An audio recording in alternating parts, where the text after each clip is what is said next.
बिस्मिल्लाहिर्रहमानिर्रहीम। अस्सलामु अलैकुम। फार्मिंग टिप्स में शाहिद अली अवान की जानिब से खुश आमदीद। नाजरीन, आज आपकी मुलाकात जानवरों के स्पेशलिस्ट डॉक्टर ज़िया साहब से करवाई जाएगी। नाजरीन, अक्सर ये मसला पेश आता है कि जब जानवर की डिलीवरी होती है तो गाय को या भैंस को कुछ इन्फेक्शन हो जाता है या फिर बच्चा मर जाता है। हम उनसे जानेंगे कि डिलीवरी से पहले 10 दिन और डिलीवरी के बाद 20 दिन गाय की देखभाल कैसे होती है और पैदाइश के दिन से लेके इनफैक्ट पैदाइश के 10 दिन पहले से लेके 20 दिन तक बछड़े की देखभाल कैसे की जाती है। तो चलें इनसे मिलते हैं, लेकिन आपसे एक छोटी सी गुजारिश है कि अगर चैनल पे पहली दफ़ा आए हैं तो चैनल को सब्सक्राइब करके घंटी का निशान दबा दें। जो दोस्त चैनल पर पहले से मौजूद हैं उनसे रिक्वेस्ट है कि वीडियो को लाइक, कमेंट और शेयर ज़रूर करें। फेसबुक व्यूअर्स पेज को लाइक और फॉलो करें। तो चलें वीडियो शुरू करते हैं। अस्सलाम वालेकुम। जी वालेकुम सलाम। सर कैसे हैं आप? जी शुक्र अल्लाह का, ठीक ठाक। आप सुनाएं? अल्हम्दुलिल्लाह। सर नाजरीन के साथ अपना ज़रा तारुफ शेयर करते हैं। मेरा नाम डॉक्टर ज़िया है। यूआर से मैं ग्रेजुएशन है मेरी 2016 में मैंने ग्रेजुएशन की है और अभी तकरीबन पिछले 6.5 ईयर से मैं स्पेयर इंडस्ट्री में। माशाल्लाह। अच्छा सर, हम जानवरों की केयर के हवाले से आपसे बात करना चाहेंगे। ख़ास तौर पे मैं आपसे जानना चाहूँगा कि जब कोई गाय बच्चा देती है तो उसकी पहले दिन से लेके ऑनवर्ड केयर कैसे की जाती है? देखिए, जानवरों की जब आप केयर की बात करते हैं तो मोस्टली लोगों का ये क्वेश्चन होता है कि आप उनकी जानवर का बच्चा देने के बाद पहले दिन से क्या केयर करें। तो अगर आप ये सोच रहे हैं कि हम बच्चा देने के बाद उनकी पहले दिन से केयर करेंगे तो आप ऑलरेडी 50 डेज़ या 60 डेज़ लेट हो चुके हैं। बेसिकली इनकी जो केयर है, जो हम कह लेंगे अपना एक साइकिल मेंटेन करते हैं, तो बेसिकली हम इनका साइकिल देख रहे होते हैं ड्राई पीरियड से। जब 7 महीने 10 दिन की वो प्रेग्नेंट होती है, वहाँ पे हम जब उसका दूध लेना बंद करते हैं तो बेसिकली कह लें कि उसकी जो आगे बच्चा देने की तैयारी है वो वहीं से शुरू होती है।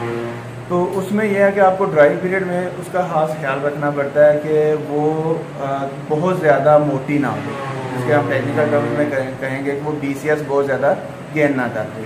तो साधारण अल्फाज में कह लें कि वो बहुत ज़्यादा मोटी ना हो जाए। अगर आपका ड्राई पीरियड में एनिमल जाते हुए या ड्राई पीरियड के दौरान हैवी फीड की वजह या किसी भी वजह से वो जानवर बहुत ज़्यादा मोटा हो गया तो वो आगे आपको पूरे की पूरे लैक्टेशन या सुबह जिसको कहते हैं उसमें तंग करेगा। तो बेसिक तो ये है कि आपका वो ड्राई पीरियड में शुरू हो जाता है। उसके बाद जब आपका बच्चा देने से तकरीबन 20 से 25 दिन पहले आते हैं तो उसमें आपको उनको एक स्पेशल डाइट देनी पड़ती है, जिसको हम क्लोजअप की डाइट कहते हैं, या बच्चा देने से पहले की ट्रांजिशन डाइट जो है वो देनी पड़ती है। अब उसमें स्पेशल फार्मूलेटेड मिनरल्स होते हैं, बाकी चीज़ें होती हैं, तो वो अगर आप मेंटेन रखते हैं तो आपका जो आगे कह लें कि बच्चा देने के टाइम की या बच्चा देने के बाद की जो टेंशन हैं वो आपके 80% वहीं पे रिजॉल्व हो जाती हैं। ठीक है। अब उसके बाद मैं सॉरी आपको इंटरप्ट कर रहा हूँ। जी जी। आपने बताया कि मोटापे से बचाना है। नंबर 1 ये बताइए कि मोटापे से बचता कैसे है जानवर, और दूसरा आपने बताया कि 20-25 दिन पहले स्पेशल मिनरल्स वगैरह कोई ख़ास प्रोडक्ट बता दें जो आप समझते हैं कि बड़ी यूज़फुल है, जो आम बंदा किसी और से पूछे बगैर मार्केट से जाके ले ले, और उसको किस हिसाब से यूज़ करना है। अभी मोटापे का ये है कि जब आप जानवर दूध बहुत कम कर गया है या मतलब एंड पे पहुंचा हुआ है तो वहाँ पे आप उसको बहुत ज़्यादा ओवर फीड नहीं करें।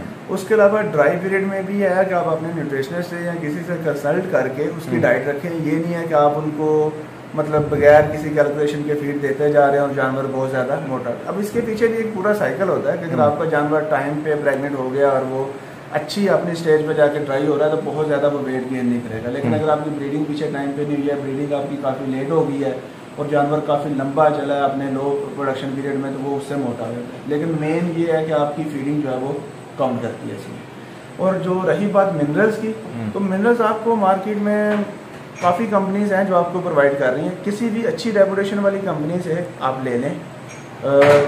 मेरा जो एक्सपीरियंस रहा है मेहतर ब्रदर्स के साथ, मेरा काफ़ी अच्छा एक्सपीरियंस रहा है। उनसे कस्टमाइज हम बनवाते रहे हैं। उसके अलावा उनका अपना मार्केट का भी है, तो वो काफ़ी मेरा अच्छा एक्सपीरियंस रहा है। न्यूट्रीटेक के साथ मेरा अच्छा एक्सपीरियंस रहा है।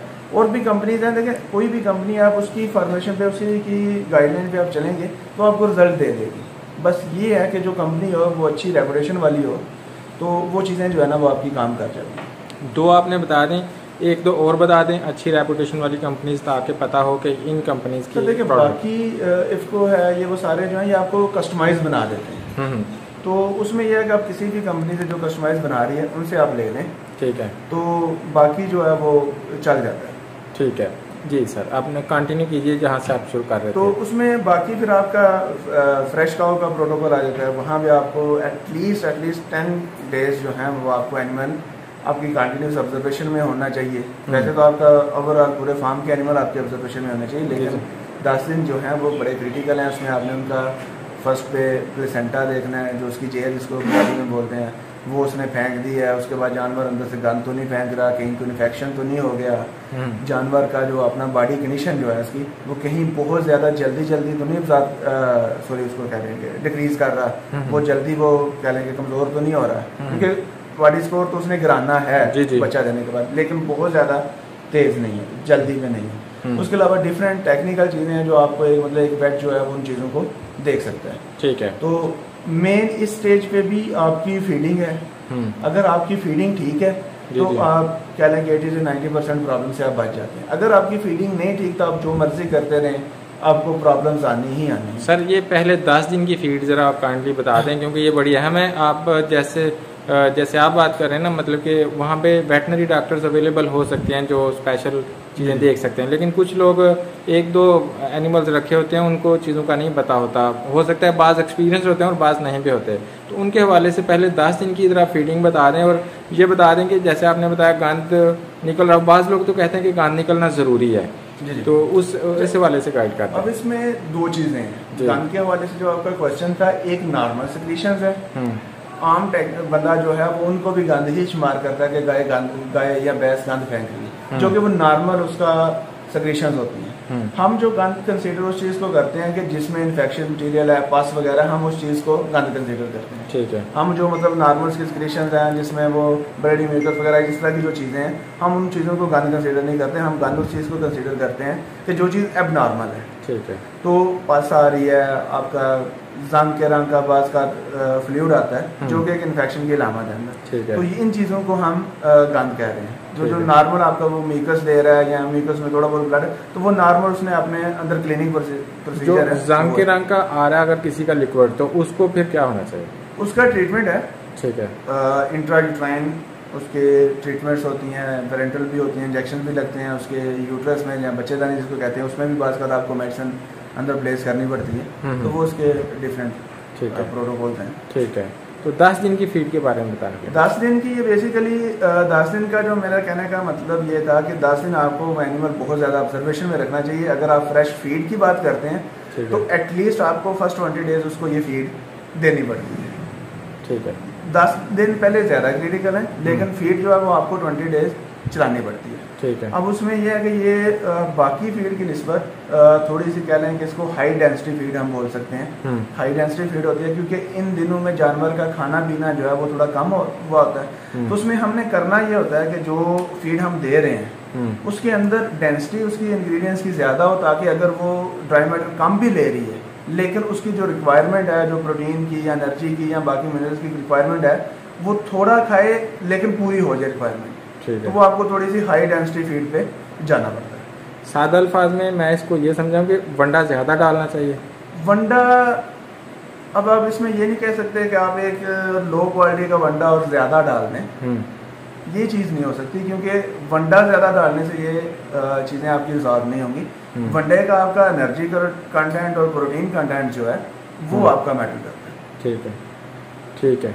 चलिए सर, अब ये शुरू हो गया बच्चे का टाइम के 10 दिन तो गाय का ख्याल हो गया, अब बच्चे का ख्याल कैसे रखना है बच्चे का? इसमें मोर्टेलिटी कम से कम हो, बहुत से लोगों के बच्चे मर जाते हैं जानवरों के। बच्चे का जो है वो आपका बेसिकली 2 चीज़ें आपकी चलती हैं। एक आपकी हाइजीन है कि जहाँ पे आपने बच्चा रखा हुआ है वहाँ पे सुथराई, साफ़ सुथराई कैसी है, आप जिस बर्तन में इसको जिस तरह से हम तो फीडर में दूध जो है वो देते हैं, तो उसकी सफाई है, बाकी इर्द गिर्द की चीज़ों की सफाई है। उसके बाद आ जाता है आपका दूध का टेम्परेचर। आप दूध पिला रहे हैं या काफिन प्रेशर पिला रहे हैं, जो भी है वो उसका टेम्परेचर है। तो मेन चीज़ें ये हैं आपकी, या अगर आप इसको एक लफ्ज़ में कहें तो सफाई सुथराई है बेसिकली। ठीक है। और दूसरा उसका, अगर ये जिस तरह गाँव वगैरह में देहात में होता है कि वो डायरेक्ट उसको माँ से बुलाते हैं, तो वो उसमें आपका टेम्परेचर का इतना इशू नहीं आता। ठीक है। लेकिन अगर आप उसको फीडर से बुला रहे हैं तो उसमें आपको वो टेम्परेचर का बड़ा इशू देखना पड़ता है। ठीक है। टेम्परेचर उसका जो रिक्वायर्ड है वो होना चाहिए। ठीक है। उसके अलावा मेन जो चीज़ है वो आपकी साफ सफाई है। पहले दिन के बच्चे को कुछ लोग कहते हैं कि मैक्सिमम उसकी माँ का दूध मिलना चाहिए, और बाज़ कहते हैं कि ज़्यादा पी लेगा तो ये बीमार हो जाएगा। सर इसमें जितना वो पी सके आप उसको बनाएं, पीने दें, पीने दें। माँ के पास खुला छोड़ दें। हमारी प्रैक्टिस ये नहीं होती। अच्छा, हम उसके मशीन से दूध निकाल के फीडर के जरिए उसको फीड करवाते हैं। ठीक है। वैसे अगर वो है वो पी रहा है तो जैसा देहात में होता है का जानवर, तो वो उसको पीने में। ठीक है। आज तक मैंने नहीं ये केस देखा कि किसी बच्चे ने माँ का दूध ज़्यादा पिया और उसकी वजह से उसको डर। पहली तो बात ये है ना कि हमारी ये रिक्वायरमेंट है कि हमने उसको फर्स्ट 12 आवर्स के अंदर 7 to 8 लीटर्स हमने पिलाना है। ठीक है। और वही हम मुश्किल से बच्चे को पिलाते हैं, क्योंकि इतना वो बच्चा एक्टिव नहीं होता कि वो आपका एक टाइम पे 6-8 लीटर पी के और वो बीमार हो। तो वो ये प्रॉब्लम हमें शायद कभी नहीं मिली कि उसने ज़्यादा पी लिया। हमेशा हमारे लिए जो चैलेंज होता है वो ये होता है वो पी कम रहा है। ठीक है, ठीक है। तो वैसे तो मैंने 12-12 लीटर तक भी फर्स्ट वालों ने पिलाया हुआ है, उससे कोई मसला नहीं है। ठीक है।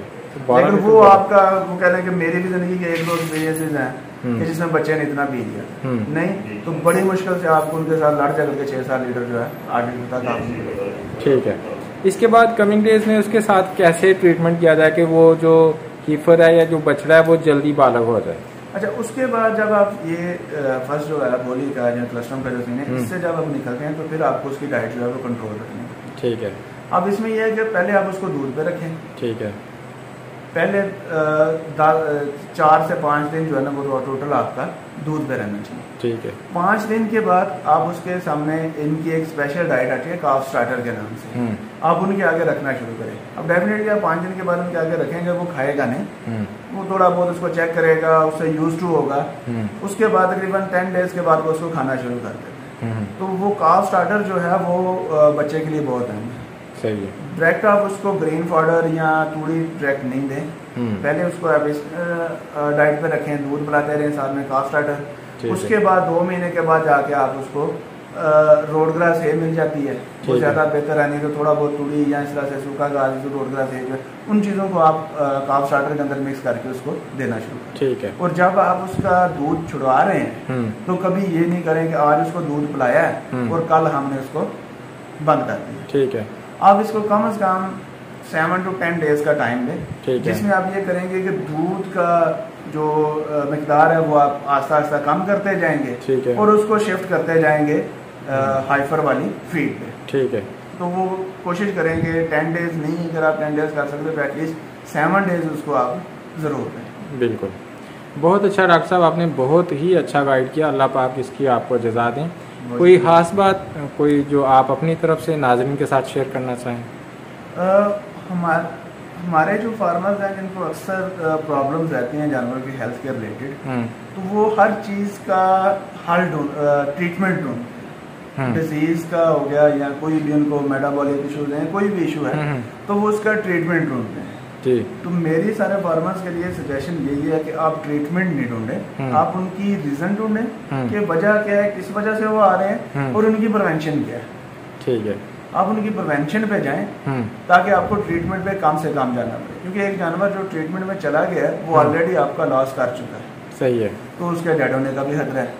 तो ट्रीटमेंट पे नहीं जाएं, आप उनकी प्रिवेंशन पे जाएं, अच्छी फीड दें, वैक्सीनेशन प्रॉपर रखें, साफ सुथरा माहौल दें ताकि आपको ट्रीटमेंट पे जाना ही ना पड़े। बहुत ही अहम बात डॉक्टर साहब आपने की और बहुत अच्छी बात। सर बहुत शुक्रिया। अस्सलाम वालेकुम।